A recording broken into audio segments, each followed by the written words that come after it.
maravilhoso compartilhar essa ceia. Sempre que passa, eu fico extremamente tocado e eu vejo que Deus tem feito a cada fim de semana uma transformação mesmo, como o Ricardo ministrou aqui. E eu quero agradecer a Deus por esse louvor maravilhoso, porque eu acho que não tem ninguém aqui hoje que não foi tocado pelo Espírito através desse louvor, porque foi algo sobrenatural. Ricardo, Samuel, Davi, Joel, Bela, todo mundo. Você não fica olhando com essa cara para mim bravo, não, tá? Eu sei que não. Obrigado, que Deus abençoe e continue mesmo capacitando. E sábado após sábado a gente vem aqui, a gente escuta a palavra, a gente vê a ministração de quem quer que seja que esteja ministrando a ceia, ministrando o louvor. A gente vem, toma do cálice, come da carne e a gente vai embora. E nos outros dias da semana, o que a gente tem feito? Há alguns meses atrás, a gente estava conversando sobre isso, e eu estava, batendo um papo com a Bri sobre isso, para entender o que nós precisávamos fazer mais para estar mais próximos do Senhor. Não para o agradá-lo, como eu falei aqui na abertura do culto, mas para estar mais próximos dele. Há um tempo atrás, uma certa noite, César, ele chegou em casa e ele encontrou Ângela, a esposa dele, super arrumada. Ela estava com o melhor vestido, ela tinha penteado o cabelo, passado perfume, feito aquela maquiagem maravilhosa. E ele chegou do trabalho com a pasta dele, colocou a pasta no canto, e de repente ele olhou e falou, será que eu devo me aprontar também? E ele chegou perto, deu um abraço nela e falou assim, você está linda, maravilhosa, vou tomar um banho para a gente sair, o que a gente vai fazer? E a Ângela, mais do que depressa, chegou e falou assim, não, eu vou sair com o João. César, mais do que depressa, olhou para ela, quem que é João? Aí ela falou, João é o meu ex-namorado do ensino médio. Quê? João? Do ensino médio? João, eu amei ele demais, mas eu amei ele muito mesmo no ensino médio. Mas não é certo, você está doida? Você pirou? João? Que João? Ensino médio? Nós somos casados, isso não está normal. Como assim que você vai sair com o João? Não, eu vou sair com ele, dos meus ex-namorados que eu ainda encontro, ele é o que eu mais gosto. Mas isso não muda nada a nossa situação, não. Eu continuo te amando. E você continua sendo meu marido. Mas o João é o meu ex-namorado favorito. Claro que o César teve uma síncope, caiu duro. E todos nós sabemos, obviamente, que esse caso não é verdadeiro. Mas esse caso acontece aqui dentro da igreja. Nós ainda temos relacionamentos com os nossos ex, com os nossos passados. Eu sei que tem muita gente aqui que nasceu em um lar cristão e há algumas semanas a gente tem falado com isso, como é uma bênção você nascer em um lar cristão e você ficar firme nessa palavra, assim, firme na igreja e firme nos caminhos do Senhor em todo o tempo. Eu não nasci num lar cristão, eu converti, eu já era bem velho até, então vivi muito no mundo secular, até que em 98 eu converti, e a partir daí a minha vida foi transformando aos poucos. E é como eu costumo dizer, e eu já devo ter falado aqui para uma boa parte de vocês, e eu lembro especificamente falando com isso, aliás, essa analogia Ela veio até por coincidência um dia que eu estava batendo um papo com o Igor, quando ele era pequenininho, na Casa da Piedade. A gente estava falando sobre uma certa pessoa e, no momento da nossa conversão, nós somos como aquele apartamento de cobertura na área mais nobre da cidade. Não sei se o Igor vai lembrar disso.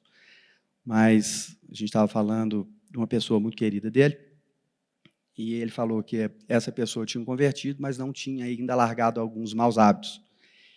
E isso aconteceu comigo, e aconteceu com muita gente aqui que converteu depois de um tempo, mas eu fiz para ele a comparação de que essa pessoa que converteu, nós como o templo do Espírito Santo, seria essa cobertura numa região super nobre aqui de Belo Horizonte.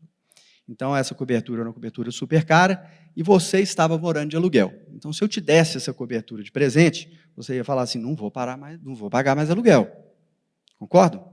Eu vou para essa cobertura. Só que você chega na cobertura, ela está toda detonada, toda cheia de infiltração, o piso está todo detonado, a parte interna de madeira está precisando de um reparo, nada funciona nela, nada funciona. Mas você vai morar na melhor área da cidade, sem pagar aluguel, no seu imóvel. E aí você decide o seguinte, eu vou entrar nas áreas mais importantes para mim agora, eu vou arrumar o quarto e eu vou arrumar o banheiro, que são as áreas principais. E, a partir daí, eu vou arrumando à medida que eu for tendo condição. Aí vocês podem contratar a Babi, que ela é arquiteta, e ela vai fazer essa organização para vocês aqui. Mas o Senhor, que é o arquiteto dos arquitetos, que a gente pode pensar dessa forma, ele já programou essa obra de acordo com como é que chama? Fugiu a palavra. Com as prioridades dele. Então, da mesma forma que a prioridade sua nesse apartamento seria arrumar o quarto e o banheiro, porque dessa forma você chegaria em casa do trabalho, você pode tomar um bom banho e dormir, e à medida do possível você vai arrumar a cozinha, porque aí você pode lanchar em casa, jantar em casa, etc. O Senhor vai fazendo isso na vida de cada um de nós. Ele vai limpar primeiro as áreas que você precisa de tratamento, e a partir daí ele vai te construir como um todo, para que você seja aquele apartamento na região nobre que vai valer aquele valor total. E é isso que Deus quer para cada um de nós. Então, esse caso da Ângela, voltando da Ângela e do João e do César, nós não podemos imaginar que exista na Terra alguém assim. Vocês já ouviram falar de algum casal que seja dessa forma? Eu até não duvido que tenha, não. Mas, na igreja, é assim que muitos de nós temos tido esse relacionamento com Deus. Esse tem sido o nosso relacionamento com o Senhor. E vocês sabem que na Bíblia ele tem várias menções sobre Deus comparando o nosso relacionamento com Ele com o casamento. Todo mundo já ouviu isso aqui em algum ponto. Apocalipse tem isso, Isaías, Jeremias. Então, tem vários, e ele nos chama de noiva. Nós, a igreja, somos a noiva de Cristo. Todo mundo concorda? Nós somos a noiva do Cordeiro. Então, e não existe nenhum relacionamento mais íntimo do que o casamento. Vocês concordam com isso também? Quem são os casados, né? E quem não é casado ainda, sabe que o relacionamento dos seus pais, não existe nada mais íntimo do que o relacionamento deles. Então, eles sabem das dificuldades, eles sabem das melhores coisas, das coisas que eles mais gostam, e por aí vai. Então, e muitas vezes a gente acha que esse nosso amor ao passado, como a Ângela aqui que nós citamos, porque nós exemplificamos, tinha pelo João, o namorado dela do ensino médio,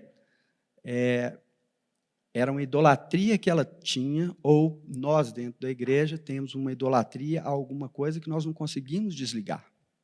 Nós sabemos que aquilo dali não é uma coisa que não nos edifica, ou não é uma coisa que nos traz uma projeção ao reino, uma coisa que nos vai trazer mais para próximo do Senhor, pelo contrário, até nos afastaria dele. E às vezes a gente pensa que idolatria muitos de nós até pensamos, por um tempo eu achava que idolatria era só eu pegar uma imagem e eu ficar ali me prostrando diante daquela imagem, e isso seria idolatria.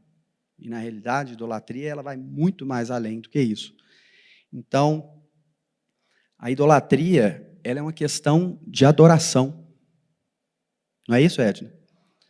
Às vezes, a gente acha que a adoração é vir como o Ricardo, a Edna, a família toda veio aqui e fez esse louvor maravilhoso. O Ricardo exemplificou muito bem o que é a música, que é uma criação de Deus. Mas o louvor ele vai muito além da música. Ele vai muito além disso. E muitas vezes nós estamos louvando ou idolatrando alguma coisa do nosso passado ou alguma coisa que está fora do contexto nosso da igreja, que nos afasta de Deus também. Então, a gente vê, por exemplo, a história de Abraão com Isaac. Aquela história foi uma história completa de obediência, de adoração a Deus. Então, eu não consigo imaginar. Eu tenho 3 filhos aqui. Quem daqui tem filhos? Levanta a mão. São poucos. Eu imagino que são poucos. Mas vocês que têm filhos, eu descobri assim, comecei a entender o amor de Deus por nós quando nós tivemos o Antônio, que é o filho mais velho que eu tenho, que hoje tem 14 anos. Então, eu comecei a ter medo de algumas coisas, mas eu comecei a sentir um amor que era completamente diferente do amor que eu sentia pela Bri. Então, era um amor que, assim, era uma coisa diferente. Então, a partir daí, eu comecei a entender um pouco mais daquele amor que Deus tem por nós, porque nós somos filhos dele. Então, você imagina Abraão, quando o Senhor falou com ele, vai fazer um sacrifício. E aí ele foi fazer o sacrifício, eu fico imaginando ele com o coração dele, na hora que falou assim, papai, mas nós não trouxemos o cordeiro. Aí, não, lá em cima Deus proverá. Lá em cima Deus proverá. Mas papai, então tá, ele colocou o filho dele, ele chegou a colocar o filho dele, você imagina aqui, você colocar ele lá, e aí a cara dele, na hora que ele virou para pegar o machado, a faca, ou sei lá o que foi que ele tinha na mão. Alguém consegue imaginar isso? Alguém consegue como é que fala? Que obediência é essa que esse homem tinha? Será que nós temos sido obedientes também dessa forma? Ou será que nós ainda temos algum tipo de João nas nossas vidas que, de repente, a gente está falando assim, não, peraí, só um minutinho.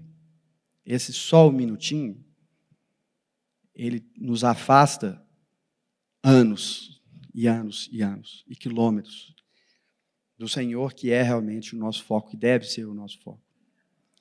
Então, voltando à adoração, e essa adoração, eu queria ainda insistir nela, que ela é uma questão de obediência também. Não importa como nós nos apresentamos ou representamos aqui na igreja. Representamos? Como assim? Sim, como que você vem na igreja? Você vem, quando no início da ministração, nós falamos como que você tem sido durante a semana. Porque você vem aqui, você representa um cristão perfeito. Você adora de olhos fechados, você ora quando você é solicitado, você tem participado da ceia, e quando você for embora, você dá um abraço apertado no seu irmão e fala que Deus te abençoe, e você, inclusive, ora pela semana deles. Mas e os outros dias da semana? Como você tem sido? Você tem sido obediente? Você tem adorado ao Senhor? Lembrando que adoração não é só aquela música lenta bonita. É obediência. É obediência. Então, se nós não estivermos... Eu posso estar devagando aqui um pouquinho, gente, mas a realidade é o seguinte, se nós não estivermos vivendo o que nós estamos representando aqui durante o culto, durante a semana, nós estamos exatamente igual a Ângela, em adultério. É pesado, né, a gente pensar isso, porque adultério é uma palavra pesada. Mas, se você tem um relacionamento com alguém, e esse relacionamento você tem com ele só no fim de semana, ou com ela, só no fim de semana. E durante a semana, você chuta o pau da barraca, você faz o que você quiser. Seja casado, ou namorado, ou noivo, ou seja lá o que for. Você está adulterando. Às vezes a gente acha que o adultério é só no casamento. Você está adulterando. Você está namorando durante a semana, você abriu o seu telefone, começou a ver algum tipo de pornografia e a sua namorada não está nem aí, nem sabendo disso. Você adulterou ali naquele momento. Ou sua esposa. Ou se você, em algum momento, a sua mãe te pediu para fazer uma coisa. Você fala, vou fazer. Aí você fecha a porta no quarto. E ali é onde você está naquele seu recôndito ali, você simplesmente faz o contrário do que sua mãe pediu, é um tipo de adultério. Desobediência nos afasta de Deus. Nos afasta de louvar a Deus. Não nos permite estar louvando a Deus de fato, de verdade, como Ele quer que nós em espírito, em verdade, como Ele quer que nós estejamos, né? Nós nunca vamos conseguir nos voltar a Deus se nós não estivermos nos afastando de tudo aquilo que nos afasta dele. O pecado. E no pecado aí a gente pode abrir um parênteses gigante para um monte de coisa. Um monte de coisa. Fofoca. Falta de perdão. Alguém aqui tem dificuldade de perdoar? Eu tenho. Eu não poderia ser hipócrita aqui de simplesmente chegar e falar assim, então você tem que aprender a perdoar. Porque eu me olho no espelho todos os dias e eu oro para isso, para que Deus me dê um coração puro, para que eu consiga perdoar. Perdão, gente, é um negócio muito mais difícil do que a gente simplesmente chegar e falar assim, não, está de boa. De boa. Mas no de boa, você saiu dali, você passou para o outro lado, você encontrou com outra pessoa que conhece aquela outra pessoa e falou assim, perdoei, mas o cara é um... Você perdoou mesmo? No seu coração. Não tem nenhuma pontinha de amargura, não tem nada. Realmente, você pode olhar para essa pessoa e falar assim, irmão, fiquei com saudade de você, quero te abraçar. Esse tempo que nós ficamos afastados, que nós tivemos brigado, eu estava doido para te perdoar, porque eu estava doido para te dar um abraço, estava doido para pegar o telefone e te ligar, para ficar aqui na resenha. Então, como que é possível nós nos chamarmos, né, nós nos falarmos que somos cristãos, se voluntariamente a gente continua praticando esse tipo de coisa? Alguém tem uma resposta? É difícil, né? Uma pergunta que ela nos faz pensar. E é engraçado porque o Cláudio, quando ele estava ministrando a ceia, ele falou da mulher samaritana, ele estava falando dela quando ela ia buscar água. E você falou que ela ia numa hora de sol, né? Numa hora que devia estar um calor enorme e tudo. E eu vou além. Ela deveria ir na hora de pegar água, na hora que ninguém queria estar pegando água, porque ela não queria encontrar com ninguém, porque você já sentiu aquela coisa de, não vou ali agora não, porque todo mundo vai olhar para mim, parece que você está com uma roupa esquisita. Ou, de repente, você pisou na bola mesmo, você vai falar assim, não vou lá não. Não vou lá não, porque todo mundo vai olhar para mim e falar assim, olha lá o Fred. Olha lá o Fred, ó. Aquele cara lá, ó, fez isso, aquele outro, e está lá, pegando água. Vocês já sentiram isso, gente? Vocês já sentiram que vocês tiveram que evitar alguém, ou evitar ir em algum lugar, porque você fez alguma coisa errada, e aquilo dali, você sente que você precisa ter um conserto daquela história toda? De fato, nós temos no Novo Mandamento, no Novo Testamento, nós temos mais de 500 mandamentos comportamentais. 500, mais de 500. Mas Deus nos dá essa ordenança, agora vem a parte boa, tá, gente? Não é só puxão de orelha, não. Então, Deus nos dá essas ordenanças porque Ele nunca irá tolerar o que pode nos destruir. Olha que coisa bacana. Isso tudo a gente falou aqui agora, é um negócio que a gente abriu o olho, tem gente com o olho arregalado até aqui. Mas não pensa nisso não, gente, porque é o seguinte, todos esses 500 mandamentos que ele lhe dá, esses 500 mandamentos comportamentais, ele nos dá exatamente para nos ensinar, porque ele nunca irá tolerar o que pode nos destruir, porque ele nos ama demais. Deu para entender? Eu gosto de olhar na hora que eu perguntar, até para entender, olho para o Felipe, porque o Felipe aqui é uma referência para mim, né? Então a gente olha e fala assim, se tivesse ele e a Vanessa aqui, aí eu estava perdido. Aí ele, a Vanessa e o Daniel, eu estava sentado lá atrás. Nem coragem de vir aqui eu ia ter.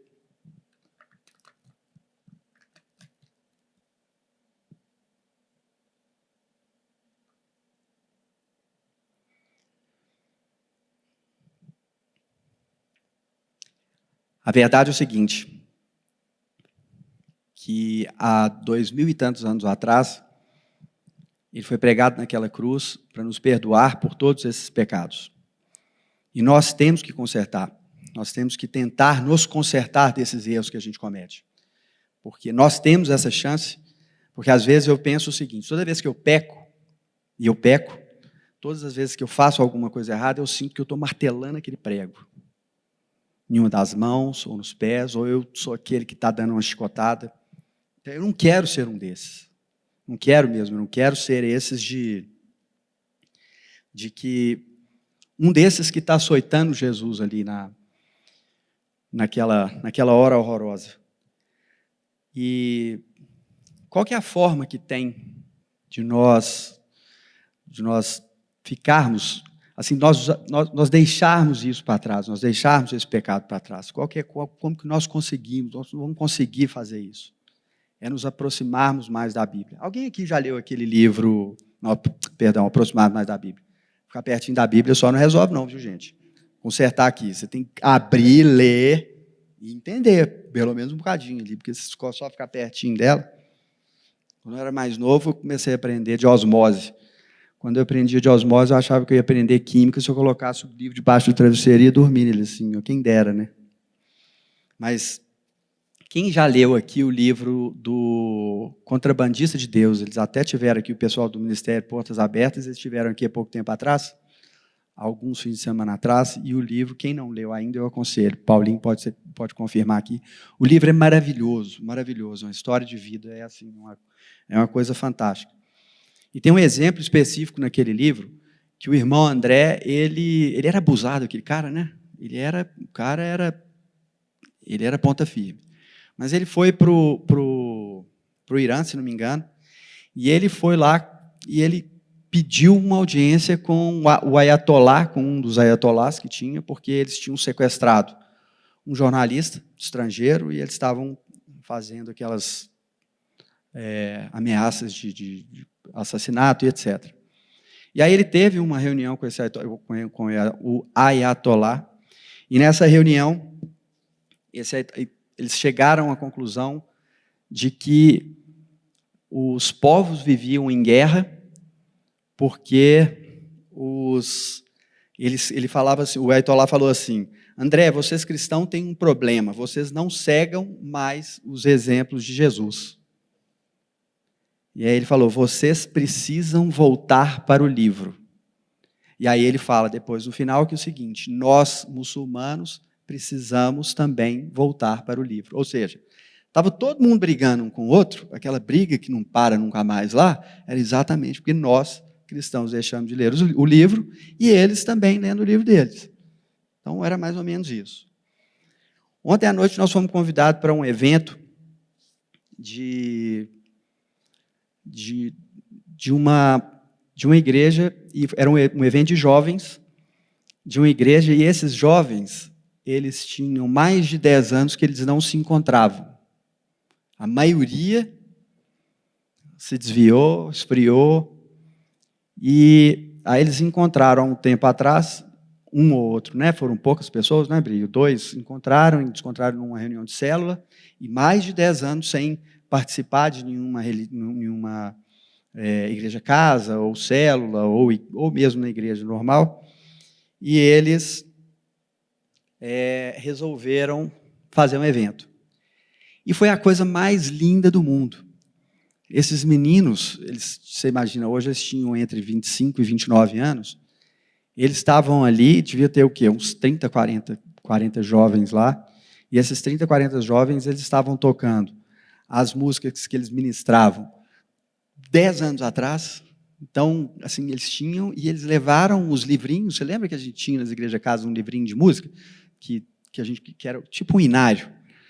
Então, eles levaram aqueles livrinhos, aqueles inários, e aí o pessoal começou a tocar o violão, tocava, eles começaram a fazer o louvor, e a coisa foi fluindo, fluindo, fluindo. E foi uma coisa tão bonita, mas tão bonita. E uns choravam, e outros cantavam juntos, e aquele dali, aquela união, aquela coisa linda ali. Em uma hora, um dos meninos que estava lá, dos meninos agora não é mais um jovem adulto, ele simplesmente chegou e pediu a palavra, e ele falou que ele ficou imaginando a alegria da mãe dele em saber que depois desses 10, 12 anos, eles estavam todos encontrando ali para adorar o Senhor juntos. E foi essa a razão que eles foram para lá. Eles foram para adorar o Senhor. E eles todos se encontraram, e agora eles estão combinando realmente de encontrar toda semana e voltar. E foi um evento realmente maravilhoso. Eu queria te convidar a abrir a Bíblia em Apocalipse 22, versículo 3. E depois desse tempo de puxão de orelha, que eu estou, inclusive, puxando a minha também sobre isso aqui, eu quero dizer que isso aqui é o que te espera, se você persistir. Você não ficar flertando com o seu passado ou com aquilo que não te edifica e aquilo que não te faz crescer na fé. Amém? Todo mundo já encontrou? Não haverá mais maldição sobre coisa alguma, porque o trono de Deus e o Cordeiro estará ali, e os seus servos o adorarão. Verão o seu rosto, e o seu nome estará escrito na testa de cada um de nós. E não haverá noite, não será necessária a luz da lâmpada nem a do sol, pois o Senhor Deus brilhará sobre eles, e reinarão para todo sempre. Vocês conseguem imaginar isso? Eu não estou falando aqui das ruas de ouro, de pedra preciosa e nada dessas coisas, não. Deve ser uma coisa alucinante, mas você imagina isso? Não vai precisar ter luz, porque a luz do Senhor vai estar brilhando o tempo inteiro e nós vamos ter sendo iluminados por Ele. Olha que coisa maravilhosa. Você já parou para pensar o seguinte: toda vez que você vai, que você precisa analisar alguma coisa, que você precisa assim ver se aquela coisa está boa ou se ela está estragada, você entrar na cozinha, você vai pegar uma banana ou uma maçã ou alguma coisa dentro da geladeira. Se a luz da geladeira estiver estragada, você vai pegar a primeira maçã que você vai ver. Então, você não vai nunca enxergar se a maçã está amassada. Concordam comigo? Aí, o que você faz para você ver se a maçã está boa, se ela está boa para comer? Você só vai enxergar se a maçã está realmente boa, se você vai ver se a maçã está realmente boa, se a luz estiver acesa, você conseguir enxergar os defeitos dela. E é importante você entender o seguinte: quanto mais próximo do Senhor você estiver, mais defeitos você vai enxergar em você mesmo. Agora, a notícia boa é o seguinte: você vai encontrar com Ele porque Ele vai consertar esses seus defeitos. E aí nós vamos estar com o nome dele estampado na nossa testa, e aí nós vamos ficar perto da luz o tempo inteiro. Tem um louvor que... Esse louvor ele mexeu muito com um monte de geração. E ela é do Kleber Lucas.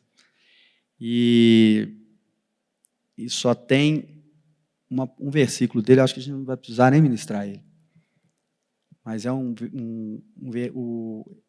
essa estrofe, ela fala o seguinte: você mudou a minha história e fez o que ninguém podia imaginar. Você acreditou e isso é tudo. Só vivo para você, não sou do mundo, não. A honra, a glória, a força, todo louvor a Deus. E o levantar das minhas mãos é para dizer que eu pertenço a Deus. Quem lembra desse louvor? Ó, que isso? Glória a Deus, gente. Então, Ele mudou realmente a nossa história. Ele fez conosco o que ninguém podia imaginar. Então, eu quero te dizer o seguinte: quando você for embora para casa agora, eu quero que você medite nisso. Eu quero que você medite que você tem sido esse cristão aqui no fim de semana, e durante a semana você muda a chave. Opa, agora estou no meu mundo secular aqui, no meu trabalho secular, e eu vou voltar a funcionar do jeito normal. Sábado eu mudo a chave de novo, vou para a igreja, louvo, adoro, e por aí vai. Eu queria que você pensasse nisso, que você meditasse nisso. E eu quero pedir que vocês curvem suas cabeças agora, fechem seus olhos.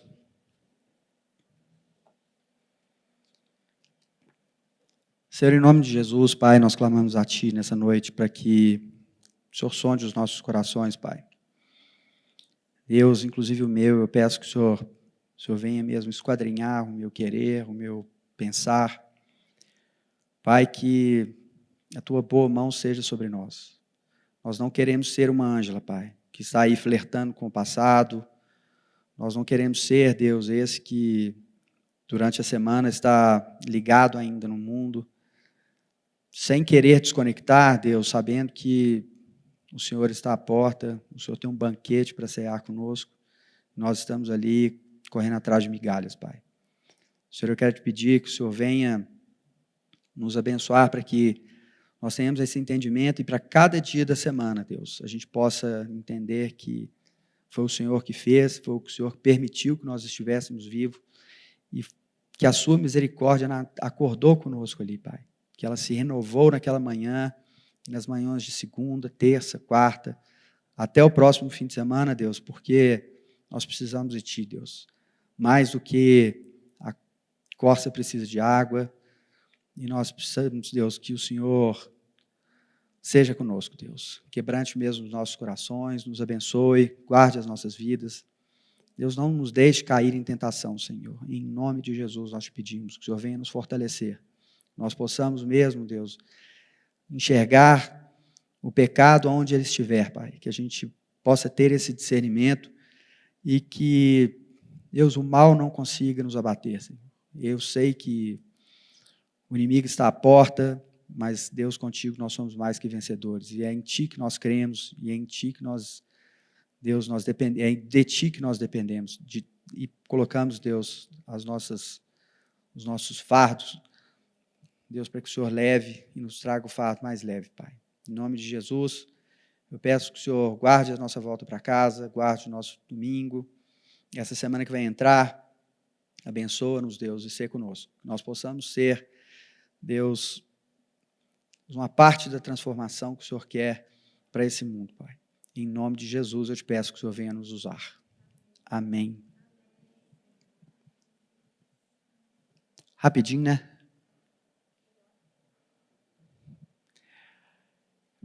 Que o Senhor os abençoe, estejam à vontade para programar o rolê, ficar aí à vontade, bater papo. Obrigado pela noite. E é isso, estamos aí junto.